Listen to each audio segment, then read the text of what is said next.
Now, with President Muhammadu Buhari stepping down after serving 2 terms, many Nigerians hoped a clean vote would open the way to a leader able to tackle insecurity, ease economic malaise, and manage poverty in Africa's most populous country.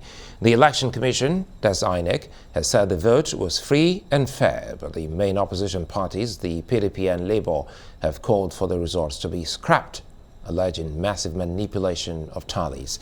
And the Labour Party has announced that it will mount a legal challenge against Tinubu's victory. Many voters are furious that delays and alleged vote rigging have once again marred an election in Nigeria. The INEC promised us we would have an election that would be electronically transmitted. What would it cost the INEC to ensure that as we were voting at each polling unit, as they were recording the results were being sent, even if it had to be sent to 37 screens, for people to be watching it live on TV, 1 per state? What would it cost them to give us transparency? We did not get a free and fair election February 25th. Yes. Go around the 36 states and FCT. There's no way anybody is celebrating. Why? Even the APC that claim they've won, they're not even celebrating. Look at their faces. Go around. They know they did not win. The contract is simple. INEC promised Nigerians that the beavers was going to work. They switched it off when they saw that Peter Obi was leading.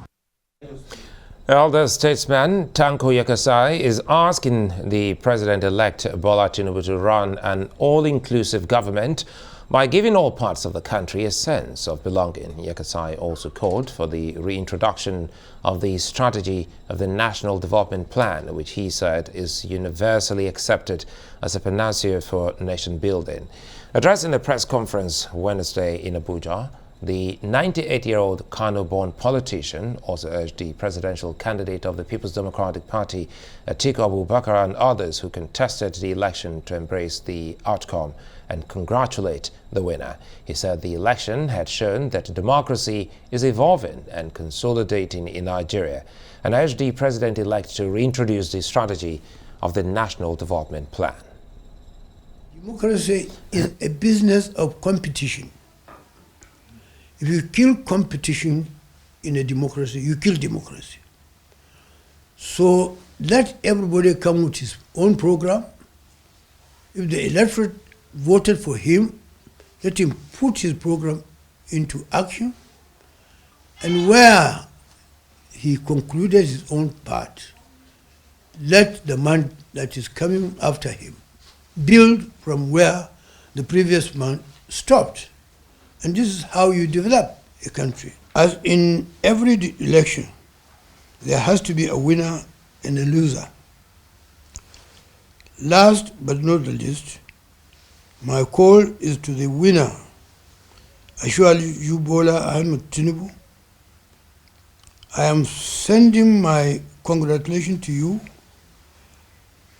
for this well-deserved victory, and I urge you to run an all-inclusive government that will give every Nigerian from all parts of the country a sense of belonging.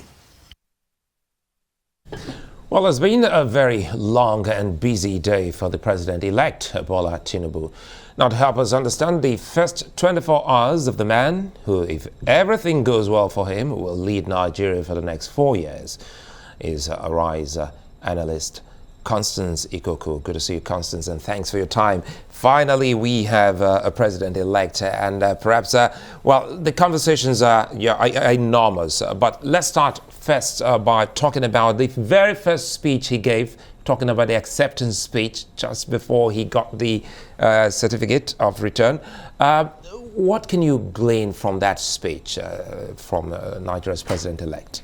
So he actually, when he was when the results came through, the final results came through, first of all, gave a brief speech, and then, of course, during the certificate of return handover to him, he gave another speech, a more extensive speech.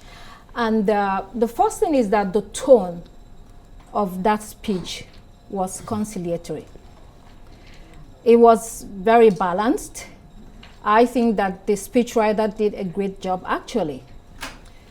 And I think it's because of the mood of the nation. It's been a keenly contested election. And it wasn't a landslide for the APC. I mean, they didn't trash the other two opponents.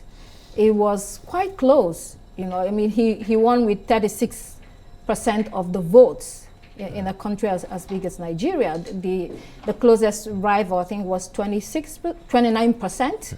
And then the Labour Party contender was 25%.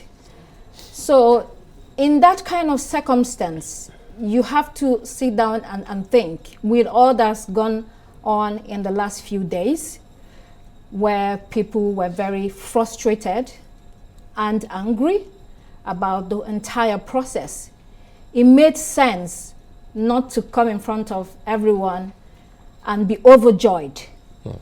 It was better to sort of take a different approach, and that's what he did. The delivery was not spectacular.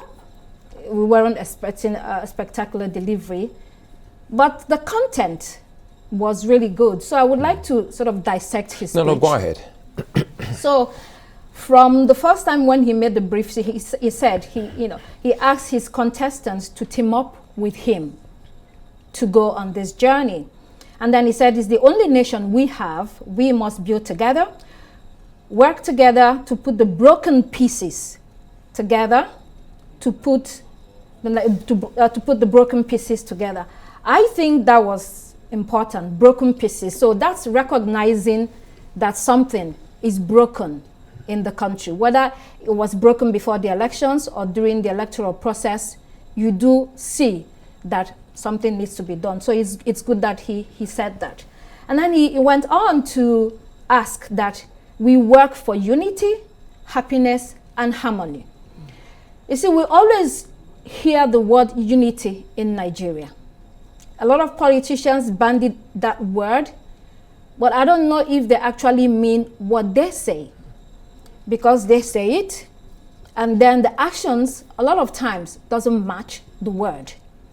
The second thing is that when you say unity, unity can only be based on fairness and justice.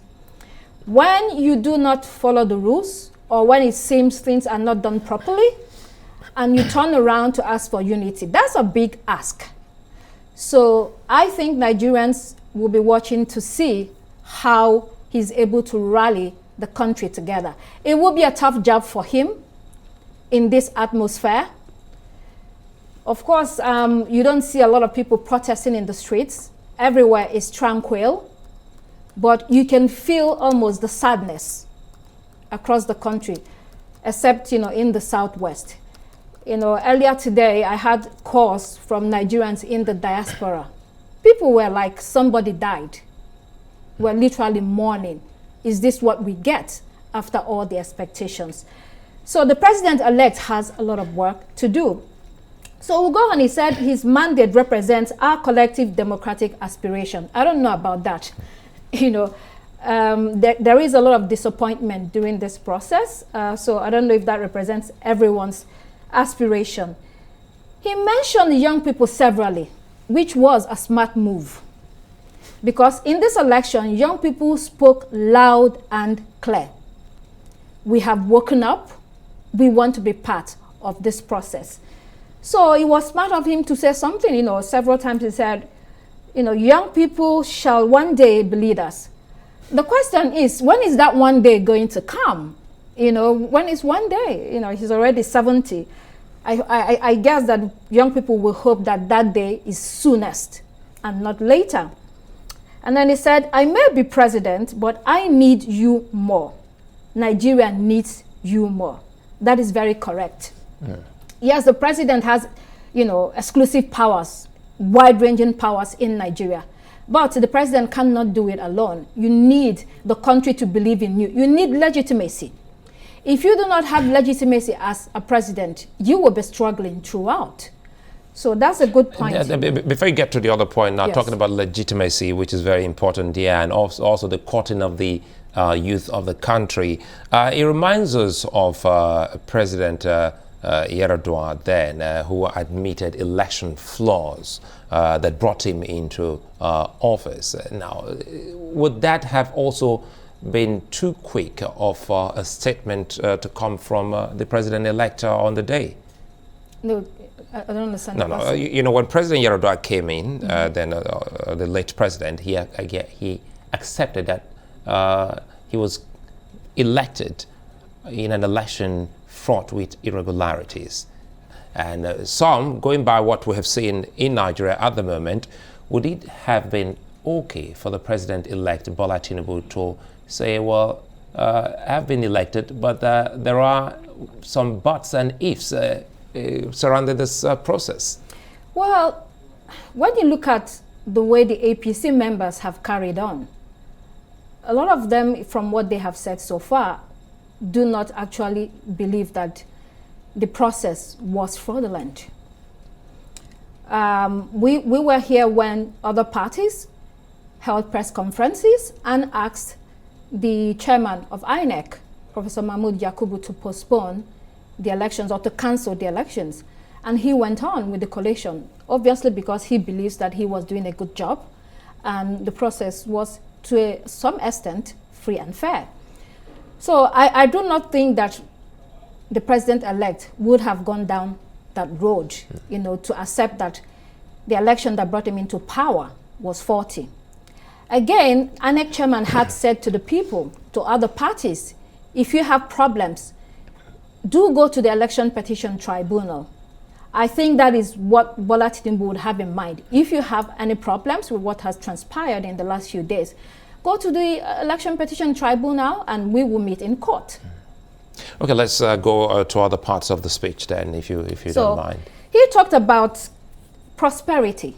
He said, let us create that prosperity. must excite Nigerians. Excite, well, we need prosperity. The work that needs to be done, although to bring that to fruition is a lot. I mean, we have trillions of debt right now. I think over 70% of our budget is spent on debt service. So the president-elect has his work cut out for him. And we wish him good luck. He talked about brotherhood. Brotherhood, that's a really strong word. A sort of trying to open up the space and say, we are all one. Let's come together. Let's build this nation together, whatever has happened. And he talked about establishing peace. Peace is crucial, as we know. We have been facing challenges security-wise, whether it's terrorism, whether it's aggression from banditry, and all sorts. Non-state actors that have sort of been running amok in some parts of the country. So again, it's going to be a tough one for him to manage the security of the country. And he said, my heart, my door is open. When I was listening to that, I sort of remembered when President Buhari was being sworn in. He had said, I'm for everyone or no one, something in those lines. Yes, you're right. So this is the opposite. The president-elect Bola Tinubu is saying, my heart, my door is open. So it's sort of spreading his arms wide to say, I will take a different approach, give me a chance, and... More like saying, I'm going to be a listening president. Yes, I think that's what he's saying. But, this is talk. We will then see if this happens. I think that's much of the speech. But people want to know, really, what is going to happen when he is sworn in. The Labour Party has gone to court, so we do not know how, what will happen in the following months. But it was a speech that had good content, and he did well. A pass mark there from Constance Ikokwu to President-elect. But again, one other point we must also raise here. The first time he spoke offhand, without any prepared script. That was when the news got to him his first acceptance speech was without a script. And the second time, getting the certificate was with a prepared speech. And some other analysts have said, looking at Bola Tinubu in the early hours of today and pretty much later at about 4 in the evening when he picked the certificate of return, it doesn't look like a man, some have said in social media, was a little bit unstable. You could see a man who was actually spot on, and he had some bit of humor.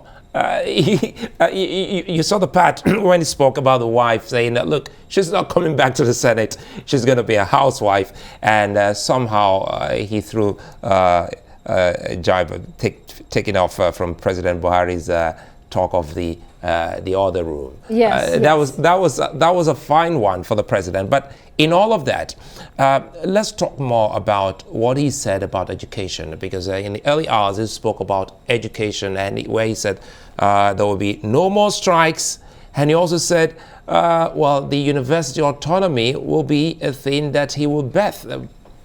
You see, education in Nigeria needs an overhaul. We have serious problems in that sector, not only at tertiary level, but at primary level as well. Limited funding or lack of it, is a major issue. So whoever, becomes the president or the president-elect has a lot of work to do in that area.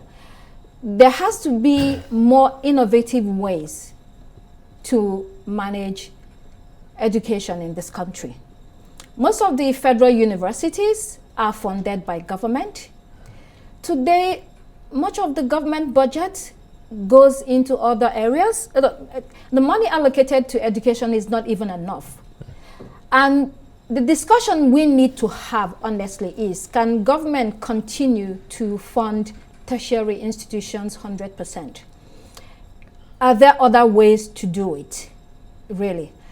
So he needs to have a team to get cracking before the swearing in. And any president that is serious about moving Nigeria forward, these things can be done. They can.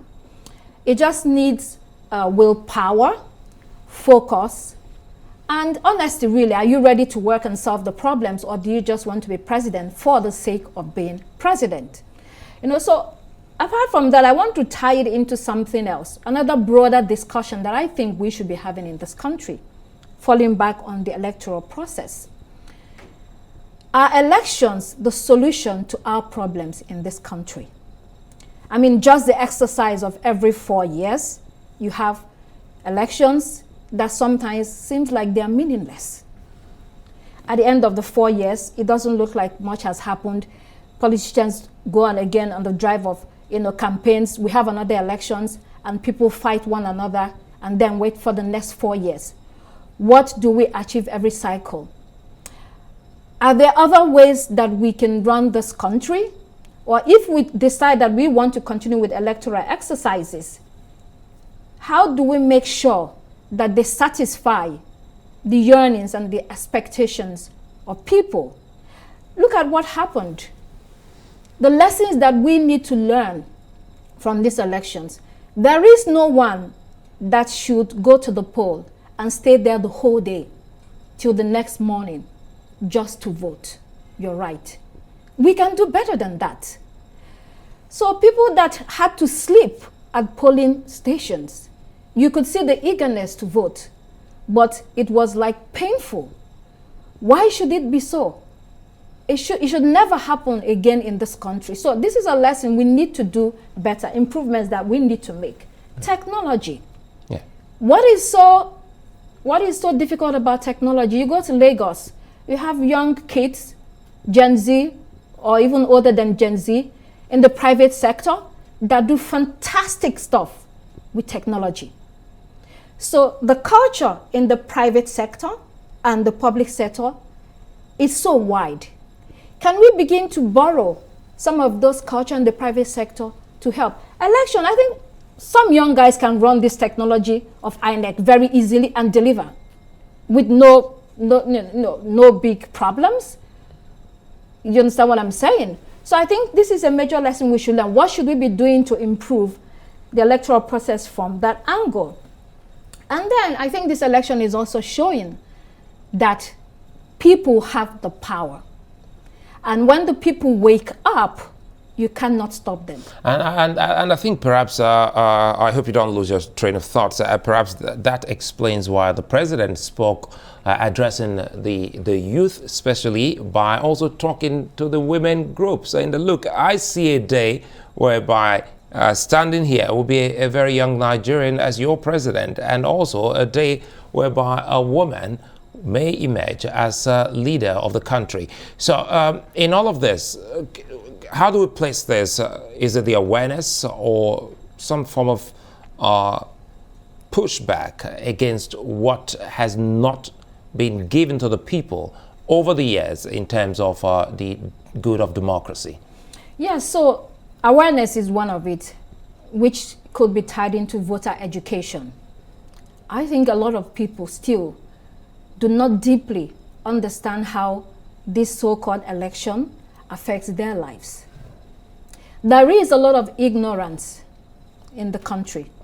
So when did we start this so-called, the latest democracy in 1999? In most rural areas, yes, they have an idea, but we need to penetrate and get people to become really, really engaged. It has already started, and he acknowledged that by mentioning the youth. Look at the results, the numbers. He got just over 8 million votes. The PDP, over 6 million votes. And the Labour Party, the underdog, that many people did not give a chance, did not see them coming. They had over 6 million votes. You cannot play with that. And most of it is also young people. They're like, we are here to stay. So when the president-elect says, one day, you shall be standing here like me, I think that the youth will be saying, I hope that day is coming soon. So let's see what kind of cabinet he puts together. And let's see what kind of government he runs. So that would indicate whether he means what he says or whether he was just reading a speech. Speaking of cabinet now, quickly, being a politician that is a veteran politician and someone who's been a two-time governor of Lagos State, what do you think of his cabinet? Do you see him as on day of swearing in, electing some or appointing some people that will run the cabinet with him from the word go? Because we've had a bad history with the last administration. Yes, good question, because yes, like you said, the last administration waited 6 months before the president had a team in place. I don't think that will happen in this administration. This man has been governor for 8 years in Lagos. And from what we saw, to some measure, Lagos was transformed. And he did it by appointing capable people. I think he's the kind of person that sees talent and draws in the talent. So we're hoping that he has the say. I mean, he's the president, but I don't know, the team, he has a vice president that is equally very strong. I hope that they have a say and they're able to bring on board. I'd like to come back, sorry to cut you there, Constance. Right. I'd like to come back so that we can talk more about the vice president elect, because we haven't actually said anything about him, so that some people can get a sense of who the man is. Kashim Shatima, you're watching the special coverage of our election here in Nigeria. Plenty more to come, including reactions from major opposition parties. Stay with us.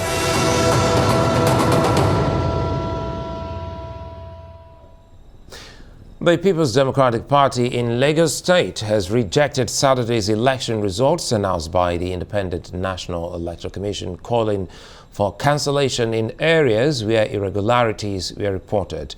While speaking at the party's state secretariat on Tuesday, the chapter's chairman, Philip Olabode Ivoji, called on INEC chairman Mahmoud Yakubu to immediately stop the collation of results from Lagos until a fresh election is conducted. Ivoji alleged that members of the All Progressives Congress in Lagos conspired with some INEC representatives to manipulate results from various units.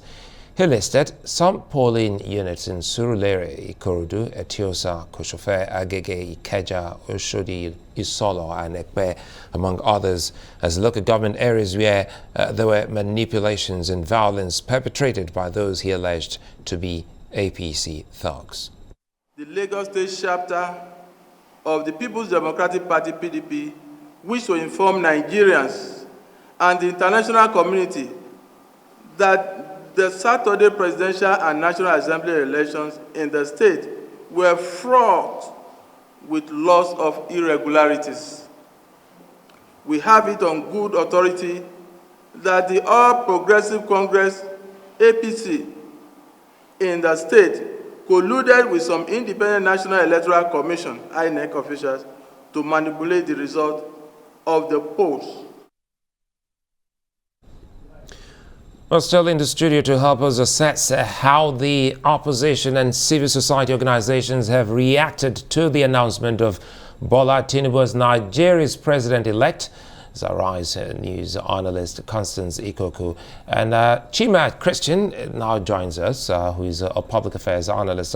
Let's continue with you, Constance, quickly here. We're talking about the vice president-elect, Kashim Shettima.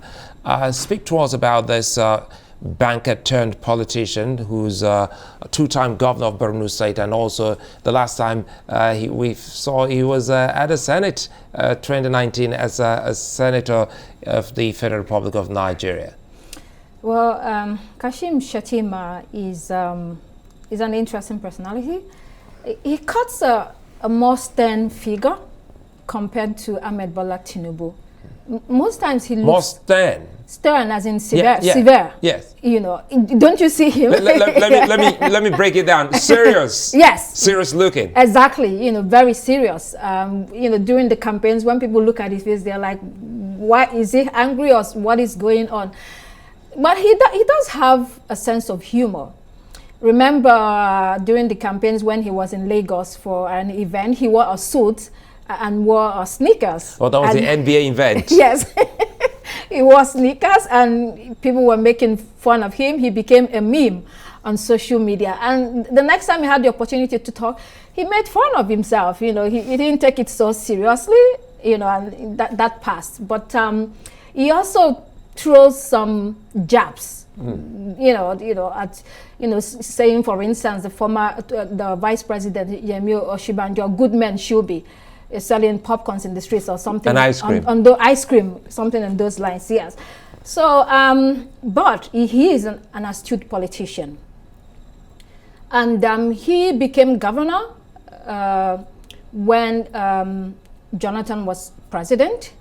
And it was a very difficult time, challenging, because it was around the Chibok girls getting missing or being kidnapped. Very terrible. Boko Haram, at the height of the Boko Haram problem. And he managed the state, he held on, and he was a people's man. His people knew him very well. He was able to sort of carry them along and hold down the state for 8 years before he left and became a senator. And during the campaigns, there were some issues about whether he was Fulani or Kanuri, and he was saying that being Kanuri will work against him. I guess it hasn't so far. So the team, both of them, he did also mention that he will be in charge of security if this ticket wins. And it made some people a little bit jittery, because it was sort of, the president is the commander-in-chief and should be in charge of security. So why should Kashim Shettima be speaking about security?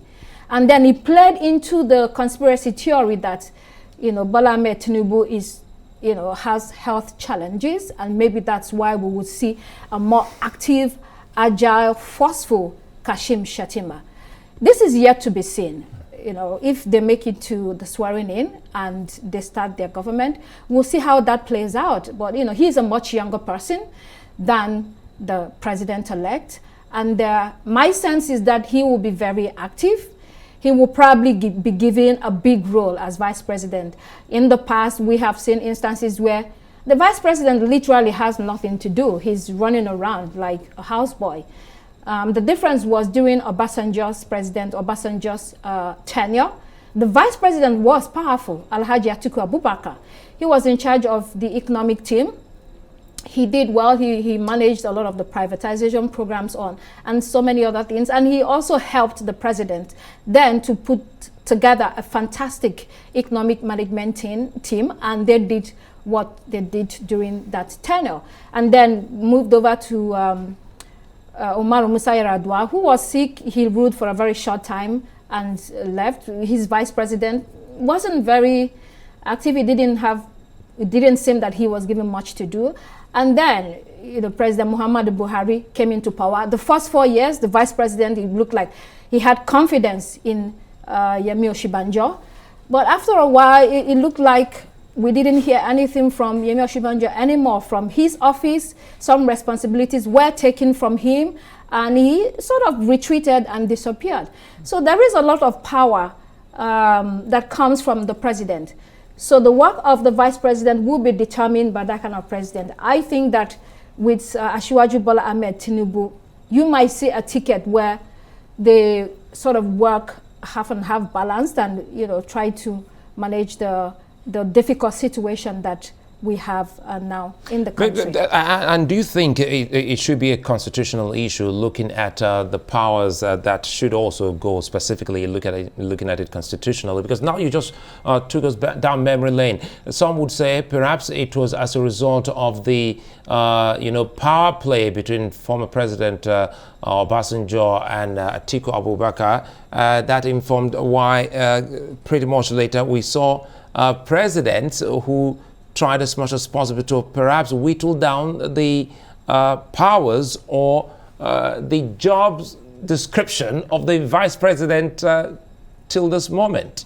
Perhaps it is. Because it looks as if Atiku was the most powerful vice president since 1999. To date, yes, he was. Perhaps it's a constitutional matter to look at, but we have to give it to former President Olusegun Obasanjo. He has his failings.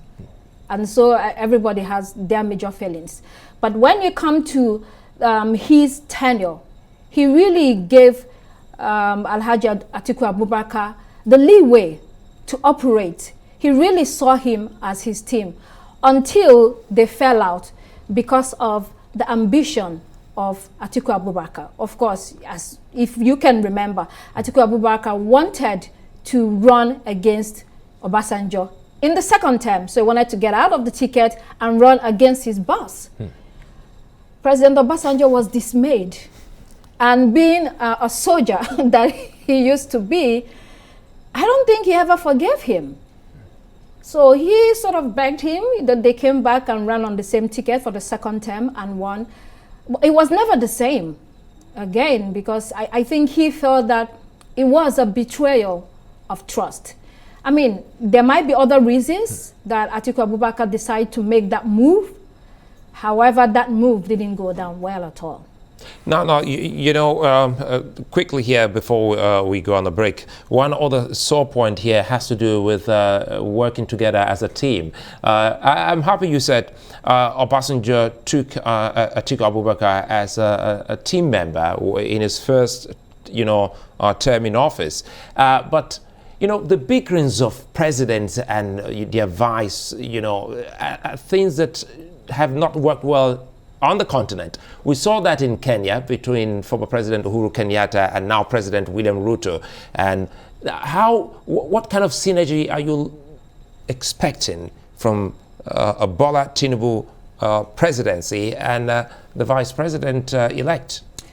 So you never fully know, right? You might make some conjectures based on the person's character and what they have done in the past. But with more power comes other sort of behaviors, And in Nigeria, the president, has immense powers. And then if you become a vice president, you sort of run in a nation where the president is like God. And if the president is weak, the vice president could become powerful. But then again, it goes to having a thought seriously about who you pick as the vice president, as your team member, as your running mate, because that will determine a lot. You need someone to hold the fort, while you're not around, or even, do some other work when you're doing some, when you are facing, you need someone to help you. It's not something that you can do alone. Of course, you also have the cabinet, the ministers, and the other people that form, whether they have the kitchen cabinet and the outside cabinet, but you need someone that have good synergies with, that you can function properly with. All right, Constance, we'll come back. You've been watching our special coverage of the presidential and National Assembly elections here on Arise News. It's time for a moment. When we come back, we'll bring you more. Stay with us.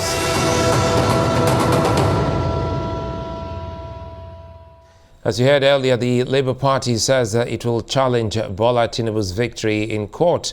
The party's Delta State governorship candidate Ken Pella has also been condemning Saturday's elections in the state. He also accused INEC of disenfranchising the people as they failed to upload the results to the server.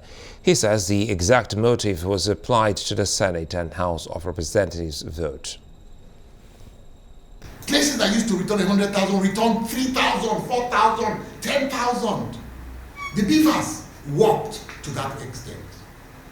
However, because the INEC chose, not because technology failed, not because there was no network, not because of any other reason, they chose to do what they wanted to do, giving room for results to be manipulated. It happened in Okwane local government, it happened in Ndokwa West local government, it happened in Ndokwa East, it even happened in Anyocha North. Places where either there was outright refusal to transmit the results, and the results were falsified before they were being brought to the collation center, or several other irregularities. In different local governments, the form of irregularity is different. But in these local governments I've called, the results were apparently manipulated, and we found out that the results are different. A lot of the results are different from what people collected, other agents have from their polling units. So I don't know where they manipulated these results from. Are they not trying to change the will of the people? Are they not going to choose who is going to represent us, or the people are supposed to choose the people that are going to represent them? Arise News analyst Dr. Constance Ikokwu is still with me here, and we coasting to bring this to a close here. Quickly here, let's talk more about the powers or otherwise of the vice president. That's a good office that we must have a firm understanding of. Yes, so let's finish on that. I have here with me section 153(1) of the 1999 Constitution.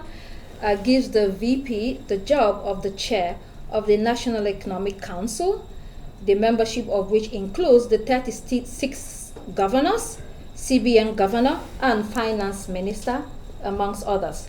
It's a council with enormous powers and responsibilities. So that explains why Alhaji Atiku Abubakar was able to do what he did, but the president also allowed him. I mean, now, speaking of which, Economic Council, we didn't see much of that in this outgoing administration with President Buhari and the vice president. We didn't see much of activities, so to speak. Perhaps, who knows, Kashim Shettima, a former banker and an economist, perhaps should be able to help in that regard. Now let's talk more about the complaints. They are so loud from oppositions as well as civil society groups. Make for us a sense of how these will pan out in the days to come. So, someone called me from the East this morning and told me that, what she's happy about. People were expecting that the next day the whole Eastern region would be on fire. And it wasn't really that case. A lot of people stayed home, or those who had things to do went about their own businesses. Even when soldiers were deployed this morning, more soldiers were deployed this morning to checkmate any protest, but that didn't happen. So, but there is... Let me put some clarification. We're already Thursday morning, so I guess you were talking about Wednesday morning. No, I'm talking about this morning. No, I'm confused. No, it does happen once you're live in the studio, and you've been talking from day one into the next day. So we're early hours of Thursday morning, March 2. Oh my goodness, it's past my bedtime. So absolutely. Okay, yes. So no, it's okay. We're talking about Wednesday. So the thing is, so I think people are beginning to be wiser. No one wants to die for politicians anymore. Look, these young people are like, we're going to take a different strategy. You send your children to go and die because, your children are living abroad in good schools, have access to good health care. This has to stop. So I think, people are beginning to learn that maybe politics has to be played differently and do not be used as a fodder by politicians. However, there is a sense of sadness in the East, not only in the East, in other parts of the country. Someone also sent me a message saying the jubilation is not only in the Southwest, it's also in the North, where the president-elect got votes or received votes. But Abuja is quiet this morning, or yesterday morning, sorry. Absolutely, again. Yeah. So I think that I've always said in the past few days, Nigeria is changing, and even if Labour did not win in this election, they have sowed a seed. They have sowed a seed that I believe will grow. And hopefully it will grow because it needs to grow. Power is not given, it's taken. And you have to be in the trench to get that power and to learn how to use that. Because you might get that power without being prepared. This is not saying that Labour Party is not prepared. They are going to court. Who knows, they might get their mandate. They may not. The thing though is that some people also think at least power came back to the South. Because the other issue was, how can you have 8 years of President Muhammadu Buhari, and after that, you want power to go back to the North? So it's an argument we mustn't run away from. Right. What argument? No, they're talking about the regional politics. Right. So it's something that is so germane that Nigerians perhaps, that was one of the reasons that the APC was victorious at this election. Well, Nigeria is complex. So it has to be a sort of agreement. You have to agree. When President-elect talked about unity, unity of what? What kind of unity that is not based on equality? Unity that is not based on hearing the other person out? Unity that is based on taking everything? No, people are not stones. They are human beings, and this is their country. So you really have to hear people out. Anyway, the power is back in the South, at least. Some people believe, it didn't go to the North, and that's a good thing. It's an issue that we need to, sort of discuss. And speaking of Nigeria. unity, quickly here, Constance, we must also bring in perspective some of the northern governors and northern leaders who spoke on the side of the South, saying that, look, we are strong believers of this rotational, politics, and we believe it's the turn of the South. Notably, we saw some key governors who pushed for that in the APC. Yes, they did. There are governors that said, you know what? Let's do this. Let's not begin something that we cannot finish, or that will lead, spark a political firestorm that we cannot quench. It's a delicate country, and it's delicate balancing, and it's very obvious. You have to do that. So that's why Bola Ahmed Tinubu, sort of won the ticket to become the president of the country. But even more fundamentally, like I said, is election cycle going to save this country? Many people think no. We need deeper discussions about where we need to go. You don't need to be listening to foreigners who are giving you money to conduct elections every cycle and tell you what to do. What is good for your country? How are you going to build this country and make it a nation? That is very important, because look at the voting pattern in this election. Everybody fell back regional. Most of the Easterners voted Obi, although he also got votes in South-South, and then got some votes in North Central. I think he won Plateau. Did he win Taraba? I think he won a couple of states in North Central. And then, you know, Southwest voted Bola Tinubu, except in Osun, that was taken by PDP. And then Lagos is very cosmopolitan, so it's a mix of Nigeria. So he lost in Lagos and narrowly. And then look at Atiku Abubakar, he fell back north, core north.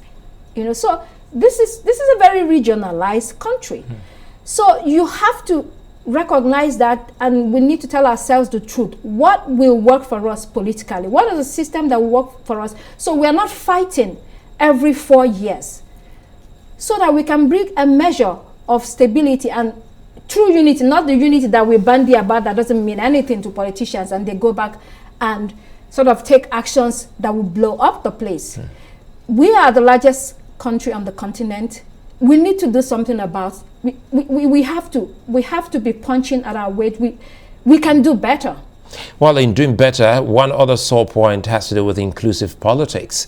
Politics of inclusion here. We'll look at regional politics, as well as even what we've also hear the president-elect talk about young population and the women population. You see, thank you for bringing that up, women. Then I've touched on the youth briefly. Women. So when you look at the electoral politics in this country, women are non-existent. During President Obasanjo's time, he really tried to include women. There are quite a number of women ministers and DGs of parastatals. He did well. After that, he fell back to non-existence. And in this administration, it has been woeful. And I think they know it. It has been woeful. You cannot have half of your population not represented in your government or in governance, because they have something to offer. They have things to offer. And I think it goes back to the discussion on our political system, this so-called liberal Western democracy that we are practicing, which we are not practicing well. Let's look at our traditional African systems before colonialism. Certain regions in this country, so for instance, the region that I come from, there's what we call the male-female partnership. Women were not excluded. Yes, the women were not at the same level with the men. The men had their responsibilities and their powers. The women also had their responsibilities and powers. They were not in the backyard, in the other room, doing nothing. I get the point. They were very much involved. You need that. You need a balance. The man needs the woman needs the man. And if you do that, you will be surprised how this country would take off. But it's very difficult for women in this so-called liberal democracy. Why? Because it's very expensive. It's very expensive to be a politician in this country. Then secondly, when you get to the political space, the practices and the way they run this thing is not favorable to women. And then there's chauvinism. And yet when you roll back to before, women were not unseen, at least in my part of the country. I'm sure in the Southwest as well. In the Southeast, I come from Southeast. From the Southwest, I'm also sure that pre-colonial women were visible and had their roles. Apart from being mothers and aunties, politically, they were involved. So we need to look at this again. Should we be following blindly democracy, or should we roll back and look at our traditional systems? What can we borrow? Because Nigeria is peculiar. Africa is peculiar. There are so many things that we can incorporate in this modern system. Women are totally dispossessed, and for a lot of people, it's not acceptable. I think you have a big point. And again, if you go back into history and you look at the regions, almost every region in the country has a place for women, categorically speaking, talking about a better place. And if you talk about the religious, bodies or faith-based organizations, you look at the Bible, you look at the Quran, women are well placed. So from where, that's the question. It doesn't look like a rhetorical question. From where did the men folk get this whole political sense of how well not to place the women properly? You could only see the women dancing at campaigns rallies, that's where they become more vocal. Yeah. But when the real deal is on the table, the women are absent. Now, so quickly here, we're trying to wrap up on this. Now, let's talk more quickly here on security, which we still haven't gotten a sense of the direction that this coming administration may take us to. He spoke on credit.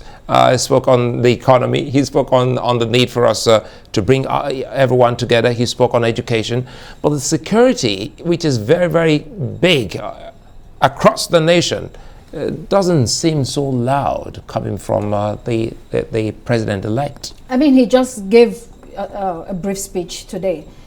I think in the coming days or months, we will hear more about how he intends to tackle security, because that is major.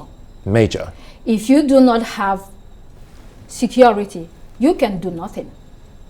You can literally do nothing, because people are terrified to move from one place to the other. They feel insecure. Businesses cannot run properly. I mean, let me go back to the change of the Naira, the redesign of the Naira. One of the reasons, sorry to bring that in, but one of the reasons that they gave was that so much money from kidnapping, ransom, trillions of Naira, and including from politicians, were in private hands outside bank vaults, So this kidnapping thing that became a business, people coming into the country because they hear they can make money from Nigeria, the terrorists, the bandits come here and running amok. The president-elect needs to do something about it. That's a very tough job for him. I don't know how he's going to figure that out, but he needs to get a team cracking. It's doable. It is doable. But like I always say also, you cannot tackle security just by putting the police on the streets, boots on the ground. You can also tackle it by creating prosperity. If people are affluent to an extent, nobody's going to go, kidnapping someone, running criminal gangs or things like that. You need to create an affluent society. That's not going to happen overnight. But you need consistent government and stability. For at least 30 years, Nigeria needs a 30 years unbroken progress, which is why, again, I come back to the meaningless political elections and exercise. What has it solved? So can we sit down and say, okay, please, guys, we need to wake up. We need to do something about this country. We need to. And be honest about it. Let it not be about, I just want to be president for the sake of being president. No, that's not good enough. Well, I think at this point in time, I'd like to say it's a fine place for us to say many thanks for being such a nice company, Dr. Constance Ikokwu. I really hope we can do this again beyond the special talk of elections and policies that this government, incoming government, should be looking at. And again, if you missed out on any of these, you can actually go to our website, arise.tv. Still to come, we'll be playing you back some updates. We had some exclusives with some notable APC personalities during the presentation of Bola Tinubu's certificate of return. The Lagos State Governor there, Babajide Sanwo-Olu, Akeredolu of Ondo State, and a potpourri of others who spoke to us exclusively. I'm Sulaiman Ledemene. Thanks for watching.